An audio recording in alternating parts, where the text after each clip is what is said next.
আন্দোলন ও দাবির চাপে ধরা পড়ল শেখ হাসিনা। তাকে সরাসরি সুপ্রিম কোর্টে নেওয়া হয়েছে। সাথে আছে কাওয়া কাদের। সোনামিয়ার ডেস্ক রিপোর্ট।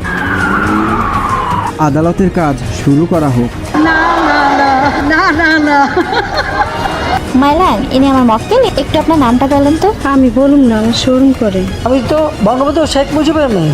আপনি জনগণের উপর এবং ছাত্রছাত্রীর উপর যে অত্যাচার করছেন, আপনার তো ফাঁসির থেকেও বড় শাস্তি হওয়া উচিত। কি বলেন আপনারা?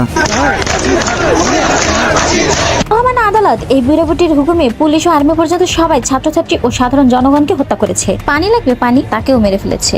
একে মৃত্যুদণ্ড দিন। কি বলেন ওবায়দুল কাদের? কেমন আছেন? আল্লাহর আর শেষ নাই। আপনার যা বলার কাঠগড়ায় এসে বলুন। স্মার্ট বাংলা। কাওয়া কাদের আবার মঞ্চ ব্যাংকে পড়ে গেছে। ওই কেউ উঠা রে। জ্বালা রে জ্বালা, অন্তরে জ্বালা। শেখ হাসিনাকে কবরস্থানে পাঠাতে হবে। দেশবাসীর কাছে আমি বিচার চাই। কি অপরাধটা কি করেছি? এত কিছু করার পরে বলে কি অপরাধ? আর বুড়ে বেটির মার। Order order. সকল বিষয় মাথায় রেখে আদালত এই পর্যায়ে আসছে যে আসামি শেখ হাসিনাকে ফাঁসি।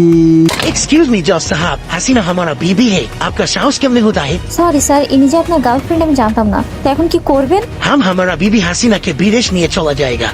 আমাকে যাইতে দাও।